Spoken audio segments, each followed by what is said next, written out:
Now, I'm very excited to welcome back a college football expert as well as the editor and host of the Vegas Sports and Information Network, Mr. Matt Youmans from vsin.com. You can follow Matt on Twitter at Matt Youmans247. Matt, just like that, it's November, 2/3 through the regular season of college football. How's your season going, sir?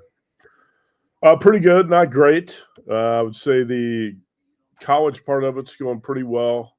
NFL's been very inconsistent. I'm typically consistent in the NFL, but I do play a lot of dogs, and dogs have had kind of a rough ride on a few weeks recently. In fact, I'll just give you an example. I had 3 weeks previous to last week. I went 5-0, 4-1, and then 0-5. So it kind of gives you an idea how the season's going. You go 5-0 and you get optimistic. You think, all right, I'm about to get hot, and then 2 weeks later you go 0-5 when the only dogs that cash are the Jets and what was the other one? Jets and the Dolphins. And I didn't have either one of those. Yeah. So went 0-5 that week. I don't always play 5 dogs, but that week I did, and played the wrong ones. Anyway, still alive in Circa Survivor, doing okay in the contest, but it's got a few entries left in Survivor, but you never feel comfortable, man. I'm telling you, all you have to do is watch the Packers lose to the Panthers last week, and you know how tricky this Survivor contest could be. Very tricky. And when you finally found out how bad that wind was, the pick deadline was passed, and it would have made me go to the under in that. You saw the beach ball go flying into the field there. And, I'm out. I went out 2 weeks ago with Atlanta. I'm mad at myself because I had Buffalo left, and I could have played them against a backup Andy Dalton. And I'm at my son's baseball tournament, and I'm like, well, there's no way they're losing to the Dolphins here. And I know Raheem Morris is bad. But what I didn't really think of through is Kirk Cousins probably didn't even practice with the ones that week. It was probably, still Penix practicing with ones, but then he doesn't go because that's something Raheem Morris would do. But that's what it looked like because Kirk Cousins was throwing the ball to where receivers weren't even cutting at, and I've ran enough about that. But you're right. You're never feeling completely comfortable. But at that point, I was past 75% to 80% of all entries were out, and I only came in with one. And it's tough. But the tougher thing for me this week is I didn't have the Packers left. I would have had to play the Rams, so I would have been sitting pretty with you, Matt, with a $10,000 value on each entry. But are you someone that wants to sell a little bit of that later, or are you kind of that guy that's going to be, let's take it all the way to the end? Not going to sell anything. You get in this contest to win it, not in there. And, if you don't have the money to, let's say if you're looking to sell your entry late in the season, you probably really didn't have much money, much of a bankroll to spend on contest entries in the first place. I mean, at one point, I look at it this way. You did a great job getting as far as you did with one Survivor entry. I think if you're going to win this contest, you got to have multiple entries. You got to have at least 3, if not 5 or more, probably team up with somebody and do what you can to get as many entries as possible. It's all about cashing at the end, but it's also about the prestige of winning the contest. And in order to cash at the end and win the contest, I think you've got to have multiple bullets. I know a guy who had one entry and he ran all the way to the end, and he was one of the co-champs. But the same guy had 10 entries the next year, and he was out by week 2. That big guy, yeah. Chris Piper, Yes. Chris Piper was a guy, and that's always a story I like to tell people. But again, that's a Cinderella story when you have one entry and you get all the way through. And there are fewer entries in Survivor then than there are now. Don't forget that's a big difference from 2020 to 2025. Because you're talking, 18,000 plus entries in Survivor now. So anyway, all I'll say about this, I'm not scolding you at all, but it's got to be hard to sleep at night when you pick the Falcons and you put your whole Survivor existence on that. I hate that team. I hate the coach, hate the quarterback. I don't care if it's Cousins or Penix. I hate that team. I will not put my Survivor existence riding on the Atlanta Falcons. I know sometimes you have to. You get deeper in this contest, you don't have a lot of choices. Like, the Falcons ought to be able to beat the Dolphins, right? I hate the Falcons. I do not want to use that team on any week. I hate them too, but I thought they're one of the 20 I had to use, being that they're supposed to be mediocre. But you're right. I'm got greedy, wanted the Bills for this week or another week, and that's how it was. And I was somewhat set up, but here's where I wasn't set up: Christmas week. Now you could start hedging at Christmas at least, but I didn't have Kansas City. I didn't have Denver because I wanted nothing to do with that game, and I can't stand Kansas City, and I don't want to lose or either way of that game. And I didn't have the Lions, and maybe the Vikings would be at home against the Lions again. I don't know. That's the only one I had left really for Christmas week, and I had a nice Baltimore and Philly left for Thanksgiving week, which I think that both of those are really hot bullets right now. If you still have those left now, if you don't have anybody left, almost that's when you sell your ticket and see if the guy's dumb enough not to see who you used. That's I guess the only time you would sell your ticket if you don't have those bullets in the chamber. But I agree with you that if you're planning on selling it, what are you doing? There's probably other ways to make money. You're trying to win the big prize here at the end of the day. So don't want to. I still got the Eagles left for Thanksgiving. I saved them, and my whole strategy was if we get to Thanksgiving with the Eagles and get through that week, I'm going to feel like I'm in pretty good shape. I think the field's really going to be thin by the time we get to the end of that Thanksgiving weekend, but we'll see. I just got to survive this week first. You can never take anything for granted, man. And what's up to Andrew? Sorry you went out with the pack last week. Many other people have as well, especially when in other survivors. So World Series, you did okay there. I know you sent me a message. You were kind of on both sides in a way. Oh, yeah. I talked about this on Follow the Money show with Mitch and Paul before the World Series, is that I really thought the Blue Jays had a great shot to win it. And more than a puncher's chance, because I really liked their lineup, and I thought the Dodgers starting rotation was due for some regression after dominating in the NLDS.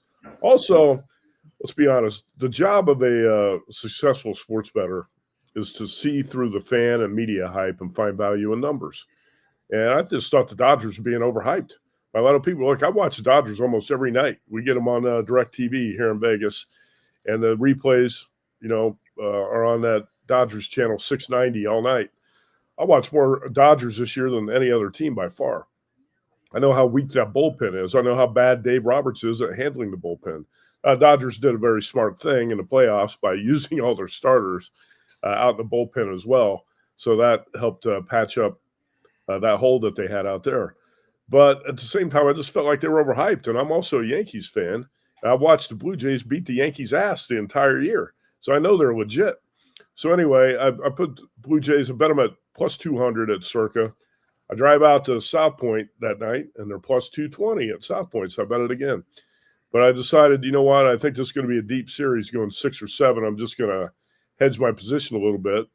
Dodgers were plus 350 to win in 6 and 5-1 odds to win in 7. I didn't want the 350. I said, let's go 7. I'll be in a great spot. So I took Dodgers at 5-1 and 7. And I was able to sit back and enjoy Game 7 and turn a profit either way. What an epic Game 7 that was. I'm not saying that's the best World Series I've ever seen, because when I was a little kid, the first baseball I ever really remember watching is that Red Sox World Series in 1975.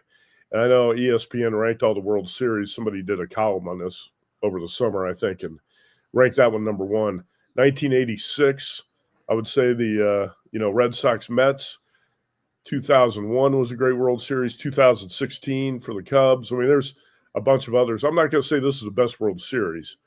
Actually, that 1975 World Series, I think 5 of the games were decided by 1 run, 5 of the 7. Right. But that might be the best Game 7 I've seen. I mean, it might be. I don't know. I don't want to be prisoner of the moment and get into hyperbole and all those things. But awesome. Just an awesome World Series.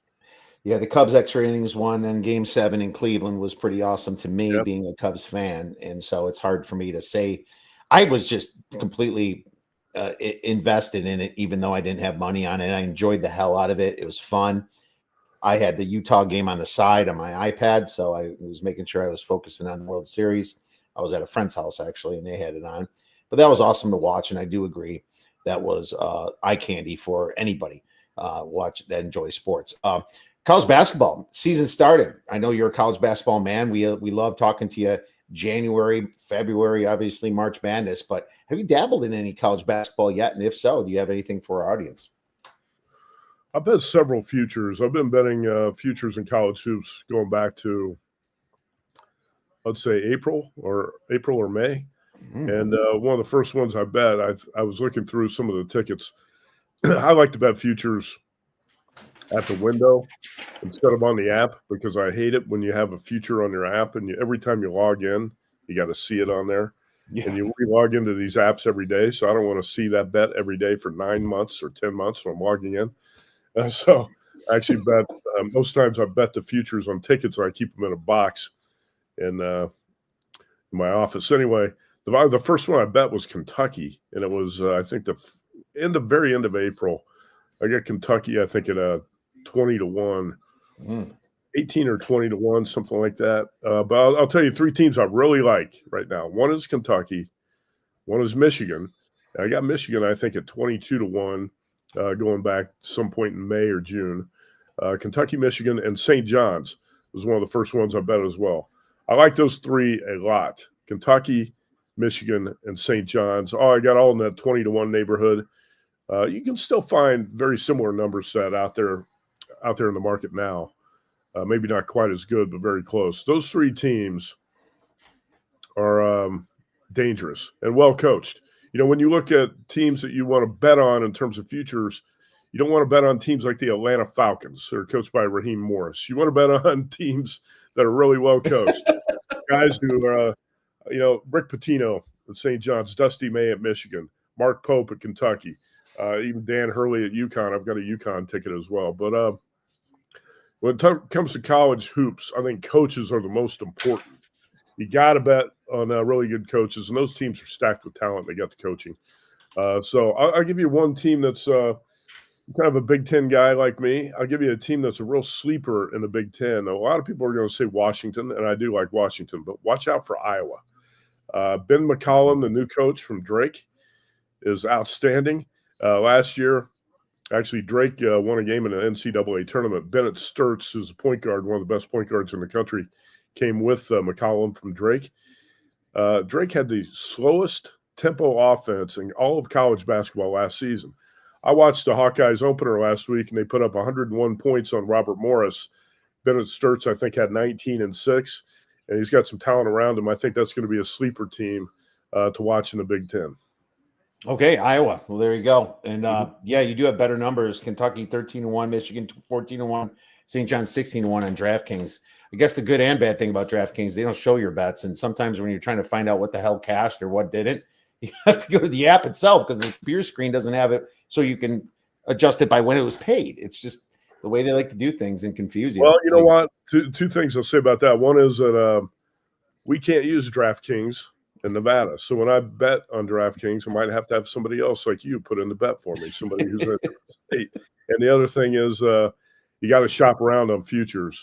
I even got burned on this recently. I was over at the Circa's book, where I am basically every night. And I like Ole Miss, Chris Beard. And I thought, I've got to bet a real bomb here. And I bet Chris Beard, when he was at Texas Tech, was at 2019. I had him at 200-1. They got to the national championship game. Got screwed by the officials and lost to Virginia. But remember that. Yep. That imaginary foul in overtime. Yeah. There were 2 ridiculous calls to win against Tech. Horrible. Yeah. Anyway, I read recently that Chris Beard and Ole Miss beat Houston by 15 points in a exhibition that was played in New Orleans. And Houston's, number 1 or number 2 in the country. You don't want to read too much into exhibitions, but that does tell you something.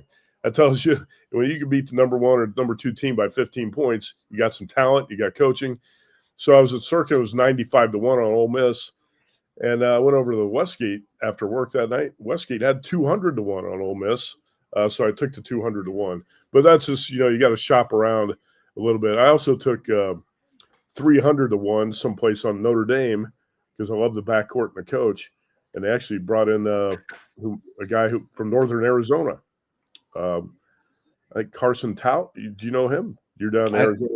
I don't go to too many NAU Lumberjack games. It is my wife's alma mater.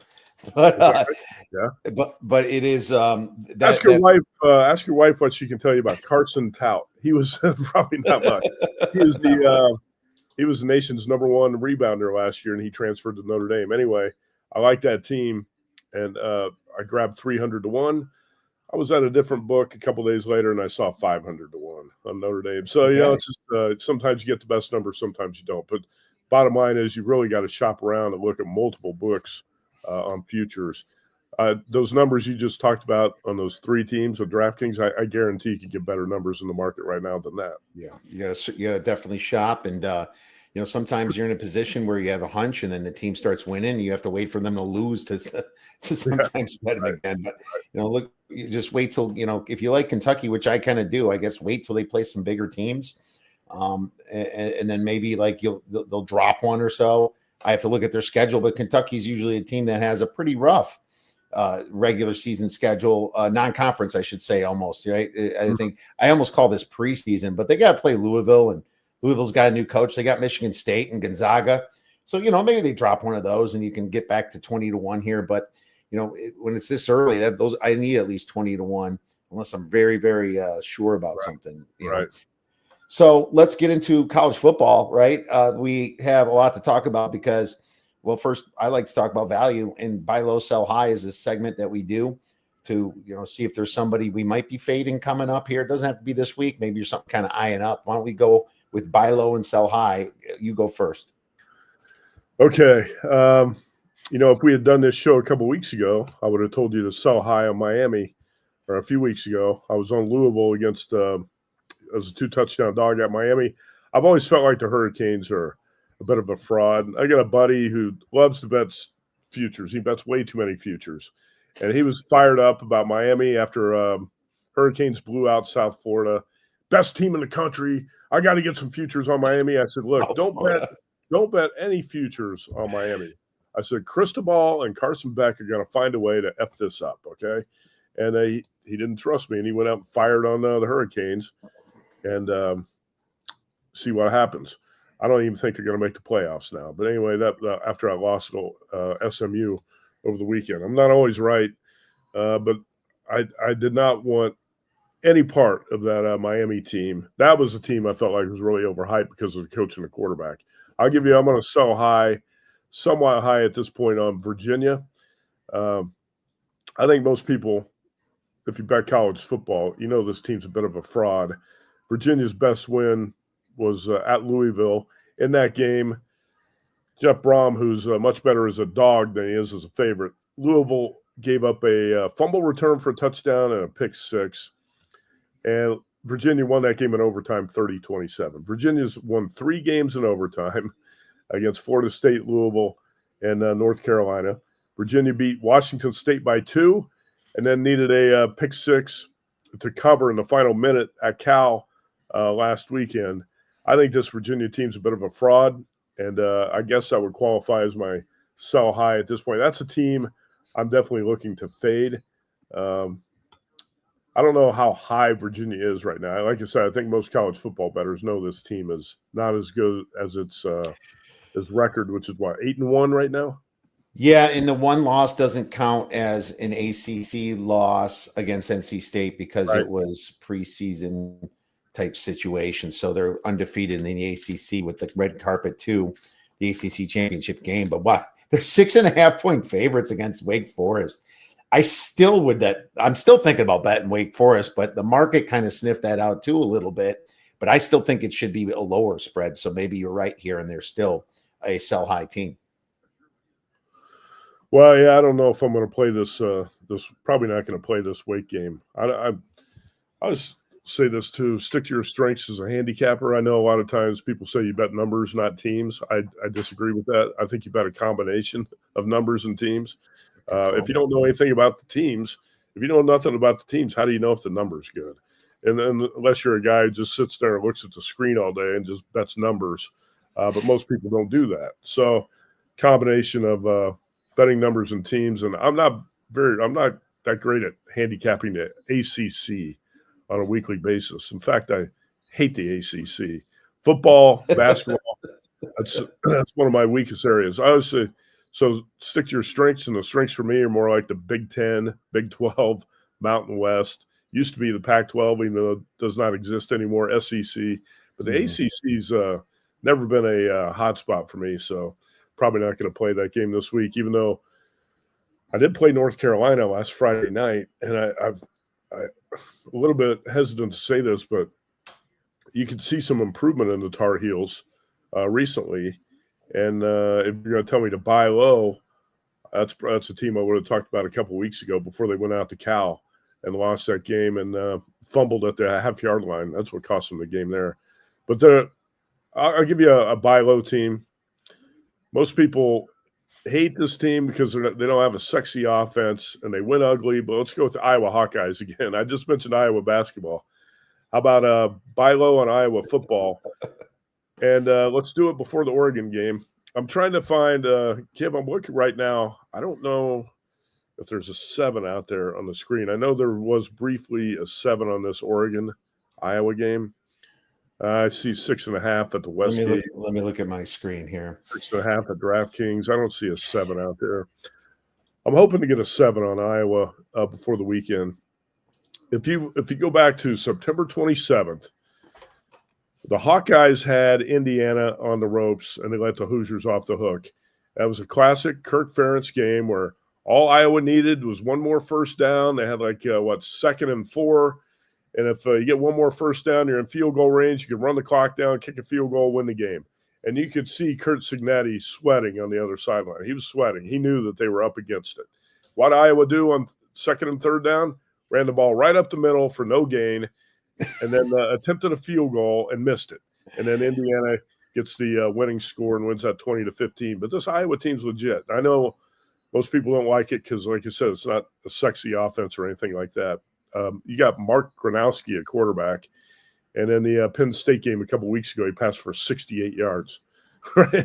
But he also ran for 130. Right. So I think if you look at the Oregon schedule to this point, the Penn State win, yeah, I give them credit for that. I say it's not as impressive now as it was then, but it's still a pretty good win going into Happy Valley when Drew Aller was healthy and Penn State still had national championship aspirations. That was a really good win. Otherwise, the Ducks got bullied. They got pushed around at home by Indiana. I think they've had a lot of soft spots on the schedule. And when you go to Iowa, this is just a different style of football. They get you in the pig pen, and they're going to roll around in the mud and make it ugly. And I think this Iowa team is going to be dangerous this week. So if you buy on Iowa now, I think that's probably the right time to do it. But I would like to get 7. That's not going to be a play for me today because 6.5 is the best number in the market. So my sell high team is San Diego State. Okay. They're running through the bad teams in the Mountain West. And I like what Sean Lewis is doing over there. Don't get me wrong. Sure. It's fantastic. But, dude, you look at the offenses they faced, the worst in the league, and it's skewing their defensive EPA stats. Right. We'll get to that game. I know you picked it. I have a feeling I know what your side you might be on. But, man, I just think that these stats are massively exaggerated for the Aztecs here.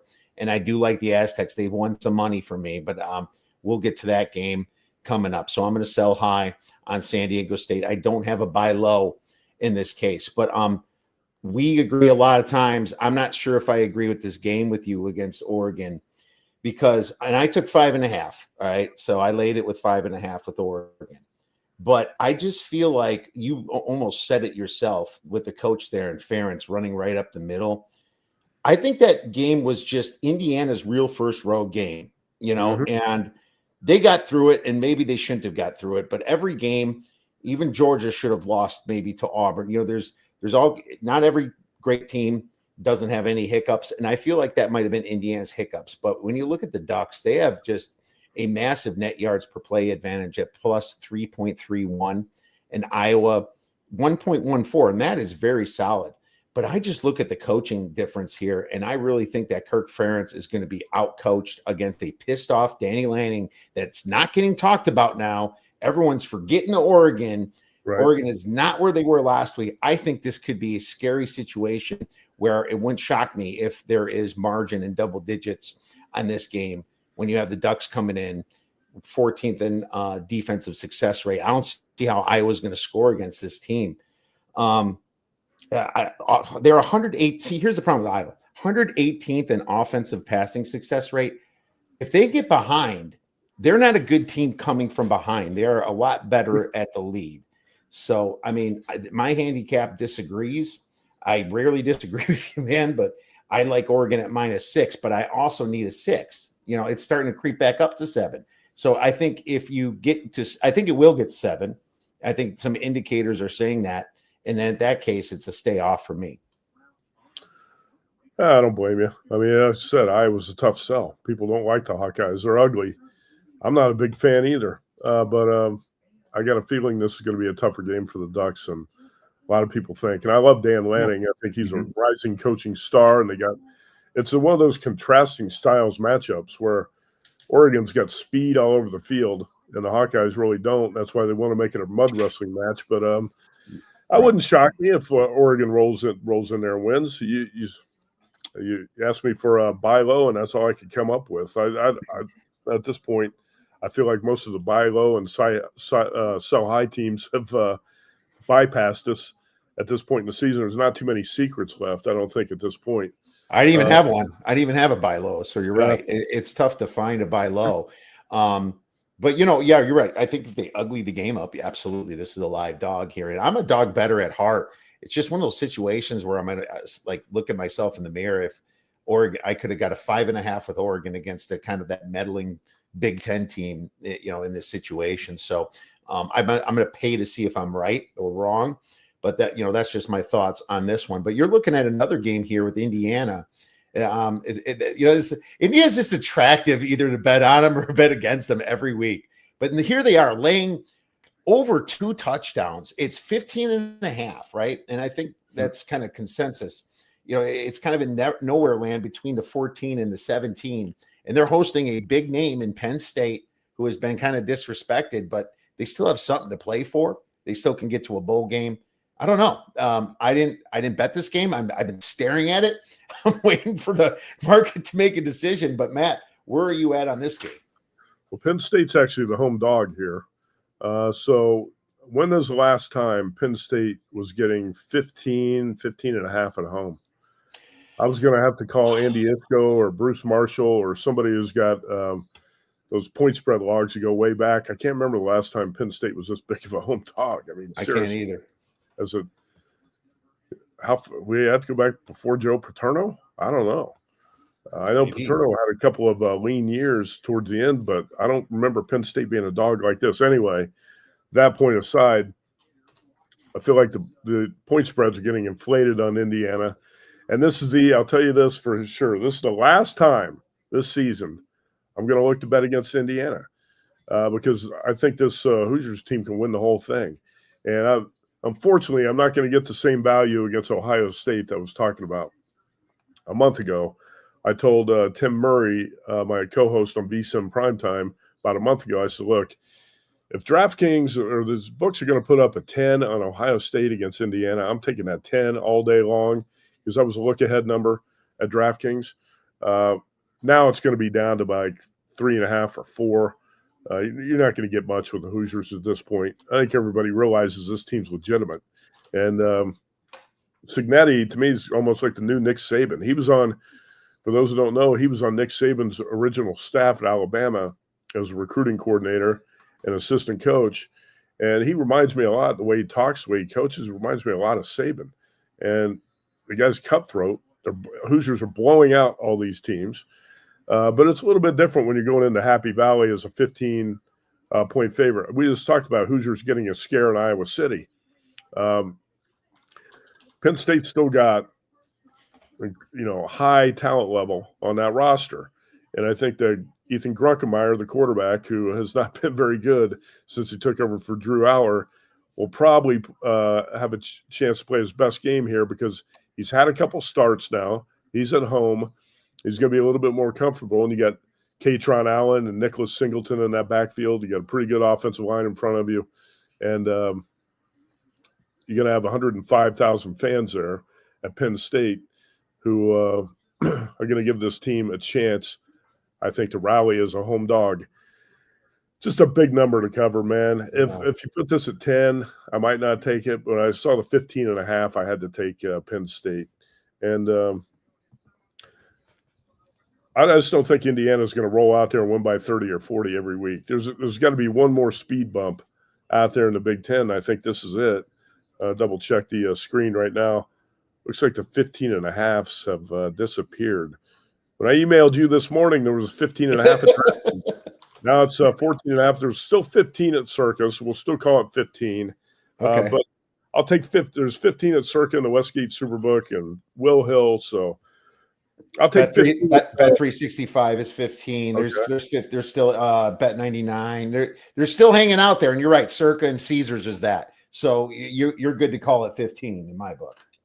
Nittany Lions have lost 5 in a row, but all 4 of those were down to the wire games.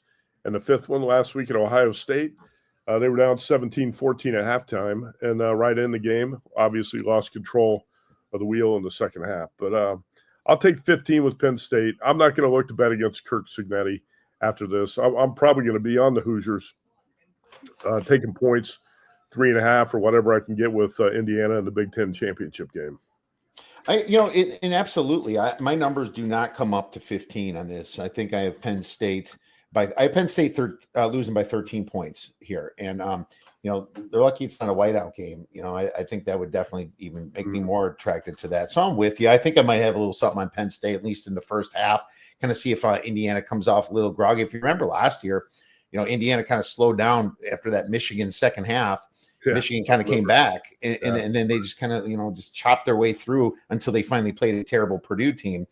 So that's interesting. Andrew Clark, Bill O'Brien was there, and I guess the next year they were 13.5 dogs to Ohio State. Well, the year Bill O'Brien was there, and I just pulled this up, they lost to Ohio State 64-10.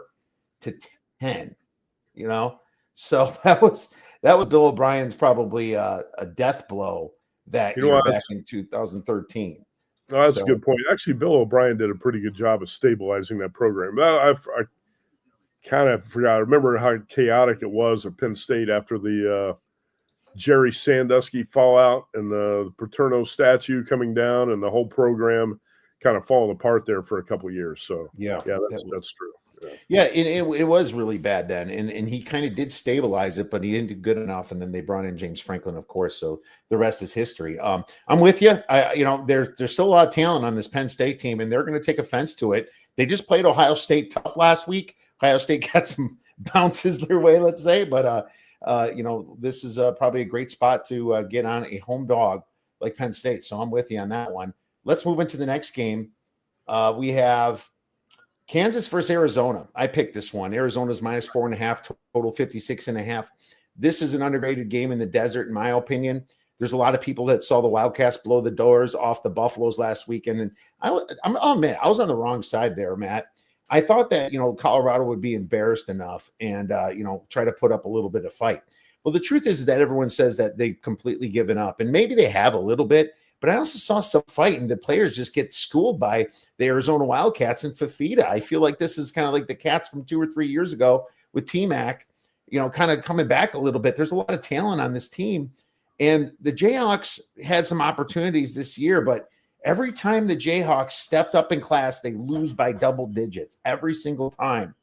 Both offenses are pretty solid in this game, but the defense – I was really surprised to see their defense. The Cats ranked 21st in defensive success rate, 12th in defensive EPA. They have a strength of schedule that's with Kansas's. They only allow 4.37 yards per play, ranking 8th in the nation. They have a net 1.69 yards per play. Kansas only has 0.39. I think the Cats, after that bye, they're just getting better. I'm going to lay 4.5 with the Cats here at home against Kansas. I know that, I used to hate Brett Brennan, and I just feel like somehow he's and I was on Lance Leopold a lot, but this is a situation where I think this Cats team and Fafita is trying to get in the NFL. I'm laying it with the Cats, man. 4.5. I know this number came down, but this is where I kind of buy in. Did you say Fafita is trying to get in the NFL or the CFL? Well, it doesn't matter where he's trying to get and what's going to happen, but he's putting an effort out there, and I do appreciate that. I think Noah Fafita is like a legit 5'8". And he's not Kyler Murray. I don't think he's getting to the NFL. He's not going to be a number 1 draft pick like Kyler Murray, that's for sure. I know he's listed at 5'10", but I don't think he's that tall. I like him a lot as a college quarterback, but yeah, you know what? I don't disagree with that play. And you made a funny comment there because Brent Brennan for a while was a hot name, and everybody thought he was a rising star as a coach. Man, that guy makes some really dumbass game management, clock management decisions. So yeah, I don't like Brennan like I used to. It took me a while to get on the Cats too this year, and it was because of Brennan. But I just feel like the talent in this situation is overriding the coach. Unlike Miami, I was on SMU last week. I was on Louisville that week. Good, nice job. I hate going. I went against the coach, but I just feel like it's almost like he's been ignored. We'll see. Nebraska, UCLA. UCLA -1.5 total, 43.5. This is yours. And Nebraska with the massive Raiola injury. As we all know, this spread kind of went from them being favorites of 4.5. If you look way ahead, they were favorites by more, like 6 or 7, all the way to UCLA -1.5 right now at home. Yeah. Let's see. I actually sent you an email this morning. I switched UCLA out and put Missouri in. Did you get that email? Oh, I did not get that email, being that I just walked in right before we started going. But we can move to Missouri's game. That doesn't matter. Actually, it really doesn't matter. I like UCLA and Missouri, so I guess you get 4 plays for the price of 3, and I'll just talk about one of them. Because I do like Missouri +7 with that Matt Zollers, the quarterback, the freshman, who I thought looked pretty good against Vandy a couple weeks ago.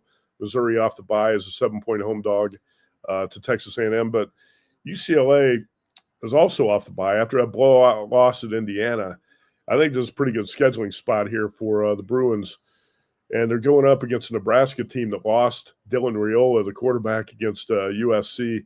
And if you watch that game, and I did because I had Nebraska +7, it was hold on and hope because I wasn't even sure the Cornhuskers were going to cover. It looked like they're going to win the game. Raiola goes out. The backup quarterback was so bad, I didn't think the Cornhuskers were going to hold on and cover the number. TJ Lateef came in at quarterback.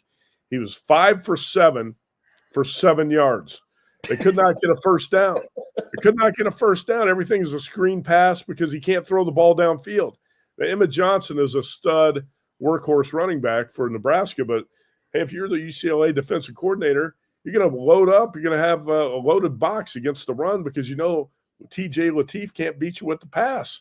So I think most things are pointing to UCLA here as a 1.5-point home favorite. So that'll be – how about we'll go half unit each there on Missouri +7, UCLA -1.5, and I got a 4th play. I'm dying to see the Missouri, that with a third-string quarterback, and that's going to be such an interesting game. I thought I first looked and thought A&M myself, but you like the dog at 7. I'm mostly a dog player. I love home dogs in college football, and I think Texas A&M's another one of those teams played a bunch of high-profile, tough games, week after week, and I got to think they're going to have to either sweat this one out or get upset on the road here at Missouri. But hey, this Missouri defense is legit too. If you watched the Missouri-Vandy game, Missouri probably should have won that game in Nashville a couple weeks ago. And really, the Tigers outplayed the Commodores most of the way. A couple big plays went Vandy's way. A big call went Vandy's way. And they ended up winning that game. Let's say, was it 23? Yeah, 23. No, 17-10. 17-10 was that score. But this Missouri defense is legit. So, anyway, home dog week, Penn State, Missouri. We'll go short home favorite UCLA, and I got one more home dog for you coming up. What's your next? My next one is LSU versus Alabama. I wrote 10.5. It looks like it's mostly 10s. I think I wrote it yesterday. That's why. I'm probably going to have to call it a 10. I would rather have people wait to bet this because I want a 10.5. And ESPN bet's got the -120. It's starting to come back in a few of them. Hard Rock +10.5 -115. That's the best you're going to get. So I like LSU, and I'm betting the coach fired spot, and it doesn't work every time. But I just look at the talent discrepancy on these teams. They're not that much of a difference. And Nussmeier has been there. I don't know how healthy he is, but they're both coming off a bye. I think they've kind of cleaned themselves up a little bit. And Coach Brian Kelly and his fake accent's been kicked out of Baton Rouge, right? Mm-hmm. And I think that's an exhale for the team. I really believe that. I don't think they like Brian Kelly.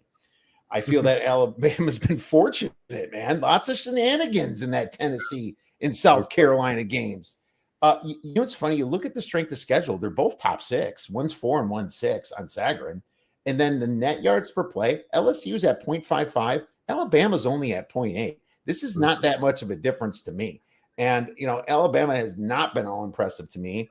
I think the coach fire bump's great. I'd rather have 10.5. I'll call it a 10 for this show. I'm taking LSU. I think this is the most exciting game of the weekend. And this team's going to give it their all now that Brian Kelly is gone, and they can pass the blame on him when they make a run at beating Alabama. I can see it. That's been a really strong angle, by the way. The first game after a coach gets fired, coaching change. I was on Florida last week with that. And a lot to talk about with that game, but Florida was the right side almost the entire way. So, yeah, I don't disagree. And I do think the players probably hated Brian Kelly. Hate's a strong word, but it's probably true. Brian Kelly and his family are now gone, headed out of Baton Rouge. And I think that's going to be a good thing for LSU. But I didn't play that game personally. I got a couple guys I know are really sharp with college football say Alabama big. They love Alabama. And I just told you I don't play big favorites. Very rarely do I play big favorites. I've played a few this year, but not going to play. Probably not going to play that game. Yeah, I don't see how – I don't know what they're looking at because I'm looking at the stats even, and it's not screaming that, 0.25 net yard per play difference here. The spread should be 6. It should not be a 10.5 in my opinion. Obviously, everything's price dependent. If the spread's 5, I like Alabama. It's just not – it's not lining up with my numbers. I like LSU. But let's go to the west side here to the time zone change. Now, I know that Hawaii is one of the other smart states that doesn't do daylight savings time. Down here, we wonder what the hell you guys are doing. Now I'm stuck in mountain time for about 4 months. But here we are, Hawaii +7 against San Diego State, total 50.5. I think you kind of know where I was getting at with my sell high team. What is your handicap on this game? Yeah, you made some of the points that I was going to make talking about the San Diego State defense. Now, over the, last 3 games in Mountain West play, San Diego State's allowed a total of 17 points. And if you watch this team recently, you're like, wow, where'd this come from? Because Aztecs did not look very good, especially in that blowout loss at Washington State early in September. But since then, they beat Cal 34-0, beat Northern Illinois on the road 6-3, beat Colorado State, then went to Reno, beat Nevada 44-10, went to Fresno, won 23-0, and beat Wyoming 24-7. But you made the point, and I couldn't agree more. What do those teams have in common? Some of the worst teams in the Mountain West. And so you can't get blown away by the numbers sometimes. You got to look at who the competition is. And Jaden Denegal, the quarterback for San Diego State, he's mediocre. He can make a few plays, but he's not going to light it up. Lucky Sutton is the guy who's most important to that San Diego State offense. This kind of reminds me of the old Rocky Long era Aztecs teams. Yeah. One with a really good defense, a great running back, and had a below-average quarterback or subpar quarterback. Lucky Sutton is not Marshall Faulk or Rashad Penny or somebody like that, but he's a pretty good back. Over the last 4 games, he's averaged 22 carries and 121 yards per game. Hawaii defense is suspect against the run, so I think that's where the Aztecs are going to have their success. But I want to see the San Diego State defense step up and stop Micah Alahado and the Hawaii offense. I've got to see it to believe it. And Alahado, over the last 4, 384.5 passing yards per game, and the team's averaged 39.3 points a game. San Diego State's D has not faced a passing attack, anything remotely close to what Hawaii is going to throw out there on Saturday night in Honolulu. And by the way, Timmy Chang's got an outstanding record as a Honolulu dog. I think this number's inflated too much here. I think Hawaii's got a great shot to win the game and kind of exposes San Diego State defense a little bit. So Hawaii +7 for me. Yeah, I apologize for stealing your thunder there. I should have put 2 and 2 together. But here's another thing. I love being on your side most of the time, Matt. And that's a great handicap that you have right there. And I totally agree. And I think that Hawaii has a chance to win this one outright. Did you say his name is Bucky? The running back's name? Lucky. Lucky. I like that name, by the way. That should be a great name for a handicapper or a gambler. Lucky. Oh, I hope so. Yeah, if your name's Lucky, you move up two positions here in the handicapping rankings in the VSIN challenge. Well, speaking of Bucky, let's do a quick hodgepodge here, and I will put Hawaii down as a podcast play. I'm going to Bucky this week, and this is kind of up your alley. And this is my team, and I've been betting against them much more than on them. I only bet on them live once and lost. I bet on multiple times against Wisconsin, especially in the Maryland game, which was my largest bet of the year. I could not believe Wisconsin was favored against them. But I am betting on them now. I'm getting double digits, and it's a spot where Wisconsin is massively disrespected to a Washington team that has not been traveling well. This Washington team has no defense. I love their quarterback, but after seeing the spirit that Wisconsin showed a little bit against Oregon, granted it was a rainstorm, it was a pouring down rainstorm. I kind of saw a little bit of something. Everyone thinks that Luke Fickell's toast.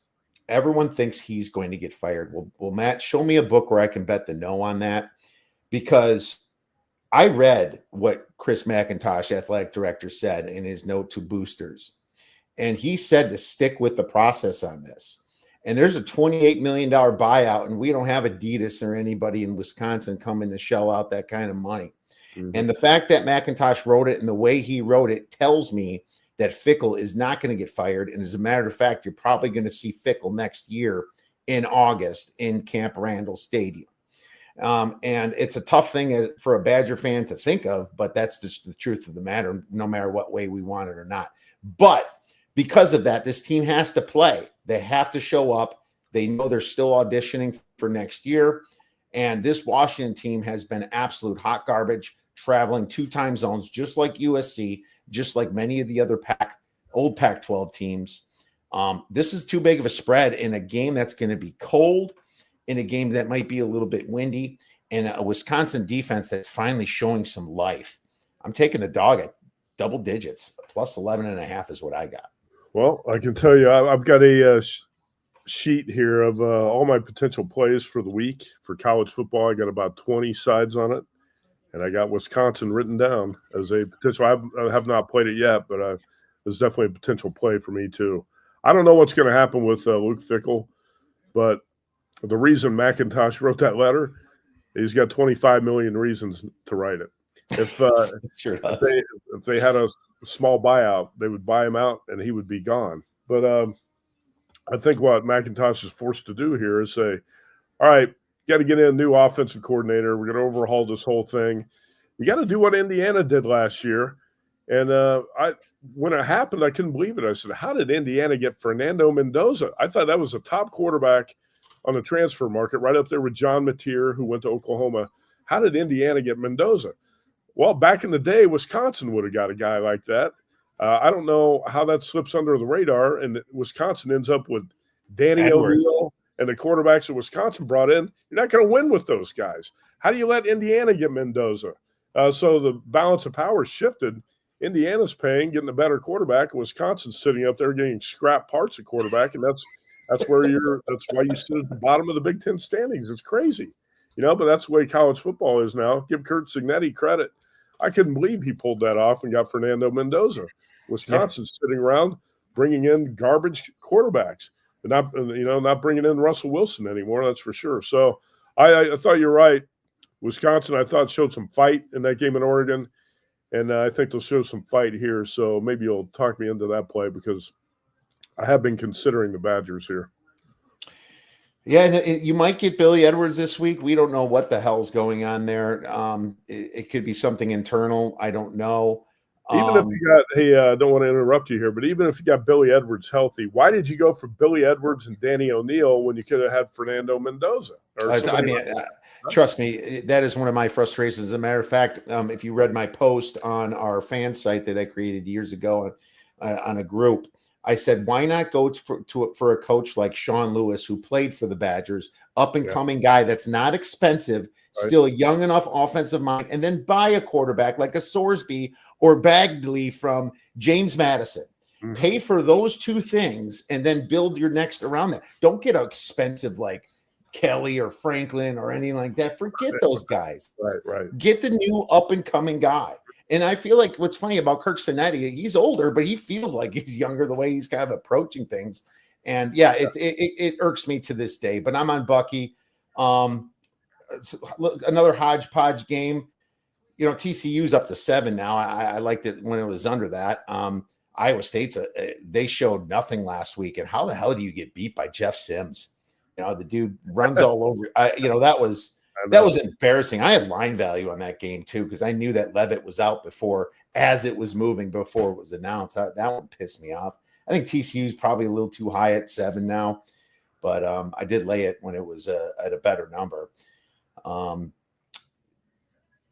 We already talked about Virginia Wake. Louisville Cal. I mean, Louisville's 20.5. They were kind of my buy low team last week, and then they covered against Virginia Tech. Did they just blow out Cal here? That's an interesting one. I don't know. I'll tell you that Jeff Brom's not a great big favorite. Louisville was lucky to cover that game against Virginia Tech. Well, I think laying 11, won by 12, 28-16. Is that right? Yeah. I swore off this Cal team. Let's see, after the Duke game, the night when they were in Berkeley and Cal was up 21-7, and then Duke scored 38 straight points. And I said, that's it. I'm done with Cal. And since then, Cal has failed to cover 3 in a row, and 2 of those have been really excruciating bad beats. So I'm glad I jumped off the Golden Bears bandwagon. That seems like a really big number. I'll probably stay away from that game. I can't believe Oregon State's laying 20.5 to a team. And it is Sam Houston. But Jesus Christ, Houston. That's like a sicko game right there. A sicko, right? Sam Houston is a shit show, poorly coached team. I couldn't touch that team. Yeah. No, I couldn't touch that. And I know we got to get to our beer bet bangers, but is there anything across the board that's any of interest here? It's West Virginia, Colorado. I'm thinking about just live betting it just to see how bad Colorado really is. But West Virginia is in a big letdown spot. And I admit I was one of the idiots on Houston last week. I had a bad week last week. I was on Houston and the Bear was on West Virginia, and he cashed easily with that one. But that was I've been on Mississippi State the last 5 weeks, and now they're plus 8.5 against Georgia, and I'm like, whoo, I'm like, maybe that's just a good number. It's another one that's irking me a little. Yeah, I've been on Mississippi State a couple times as a home dog. More cowbell, right, against Arizona State and against Texas, and I got there both times. I don't want to press my luck here. And one thing I don't know, I say this not 100% seriously, but I'm concerned about the Georgia favoritism from the SEC officials in the replay booth. You bet against Georgia. There's a third team on the field, and the third team is definitely out there to help the Bulldogs get into the win column into the college football playoff. I think it's embarrassing what's happened. It's ridiculous what's happened in the Georgia-Auburn game and in the Georgia-Florida game, where all these significant calls are going Georgia's way. And, there should be some sort of an investigation on what's going on with this SEC officiating crew in the replay booth, because that stuff can't happen. You hear all the time about the integrity of the games and how gambling threatens the integrity of the games. Corrupt officiating threatens the integrity of the games as much as anything. And nobody who watched Georgia Auburn or Georgia Florida can say that the officiating did not dramatically favor Georgia in those games. And if you think something's amiss, I'm not going to disagree with you. Something's not on the level there. And I'm just going to stay away from the Georgia game this week. But I have played Mississippi State as a home dog twice, and it's paid off. I'll probably avoid this game. I I mentioned to you, I bet San Jose. I really like this matchup for San Jose, but again, it was You had a great number. Tuesday morning when I was on the show with Dave Ross and Jensen Lewis on that 4:30 a.m. show. I talked up to San Jose State play, and at circa at that point it was -3, -120, and bad matchup for the Air Force defense. And that since then that number has gone from 3 to 5.5. So that's out of my price range. At 3, I still played San Jose, but not 5.5 off that game. You know what? Clemson is interesting to me. Speaking of officials, Dabo went on a rant. How about that rant he went on against college officiating? That was awesome. Yeah. And his team got completely screwed on that pass interference call. They basically handed the win to Duke. It was a game-changing call. It was a score-changing call, a spread-changing call. It was all three in that game. I thought about betting Clemson. My friends talked me out of it and said Duke's better, but the truth is that Clemson was better, but I'm glad I didn't bet it because of that. And you know, I've been one that has gotten criticized on Twitter for complaining. It is really nice to see a lot more voices now speak up for this shit, because I'm almost to the point where the players aren't deciding the games as nearly as much as the guys in the stripes. And this Georgia thing, you wonder, I almost feel like it's to appease the networks, and I feel like they're human and they kind of get caught into the feeling that they should do this to get their next job subconsciously. I don't know what it is, but there's a simple fix to it, Matt. You have somebody in a different state watching a screen just like us that can make a call in 5 seconds and just beam down to them and make the change. You know, somebody overriding this stuff. That's what I want to see in football. You would have to have like a centralized college football commissioner's office that's not partial to any conference to make the rulings on the video. Like, the problem with the SEC is, look, there's tens of millions of dollars at stake here. And it's pretty obvious the SEC wants to get Georgia into the playoff, right? Can't afford to have Georgia losing at Auburn or Georgia losing to Florida. So if you want to say there's a bias towards Georgia from the SEC, I would agree with that. As you would have to have a neutral commissioner's office like the NFL. And believe me, the NFL's got plenty of officiating problems of its own. But I think you'd have to have a centralized office that does all the reviews so the conference can't handle it, because the conference is going to be biased towards certain teams, right? They want certain teams to get into the playoff because it means tens of millions of dollars. So Did you see Ohio State's fumble last week? The whistle wasn't blown. I mean, if he broke away and ran for the touchdown, do you think they'd be like, oh, forward motion was stopped? Hell no. No. I've said the same thing about Ohio State in the Big Ten. You know, last week, Caleb Downs gets called for targeting. That was the definition of targeting. About took the Penn State receiver's head off on a direct missile strike, and then they reversed the targeting call. We don't want to take Ohio State's best player off the field. So yeah, there's a lot of that stuff that goes on. I think Dabo's rant was great because there's just not enough accountability with the officiating that goes on, and there is some bias in these conferences. There's no question about it.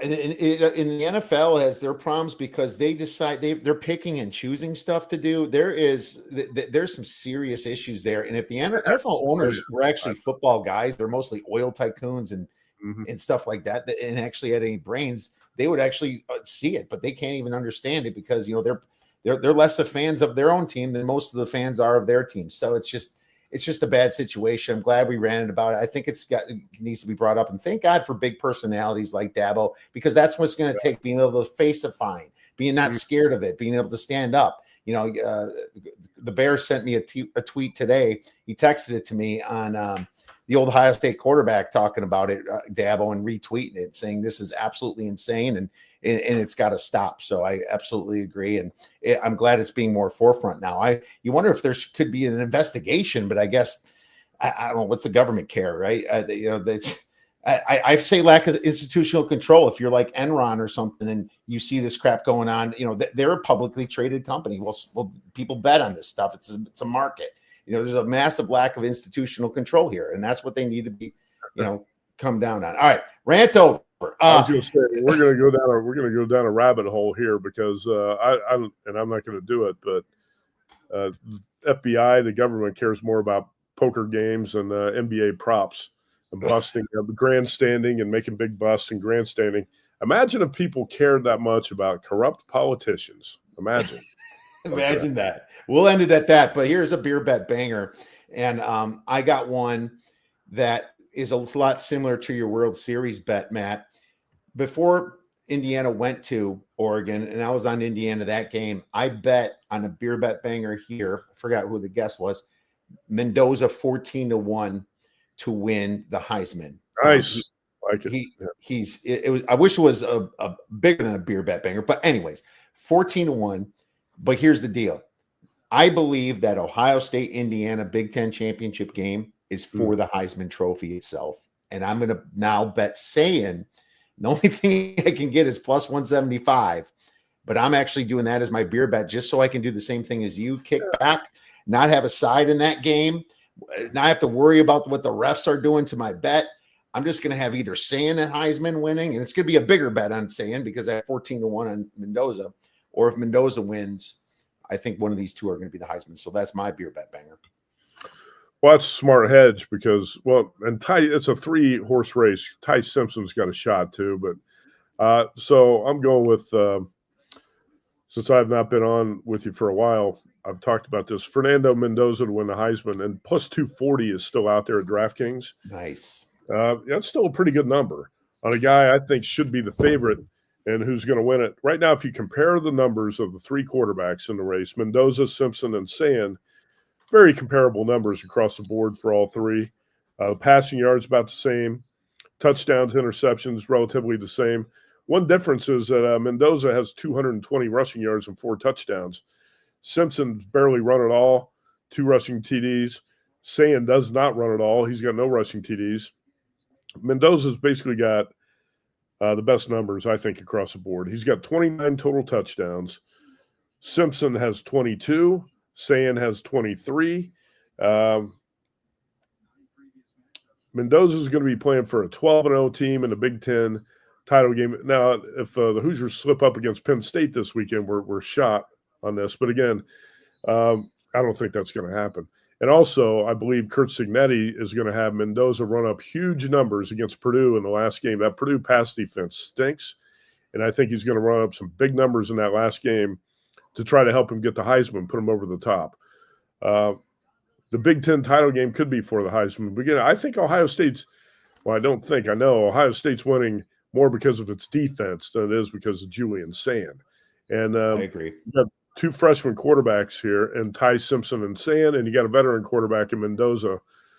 I think Mendoza's going to get it.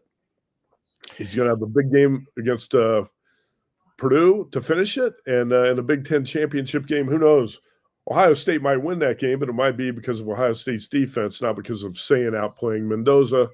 It's hard to say. You're in a great position there because you got an awesome number on Mendoza.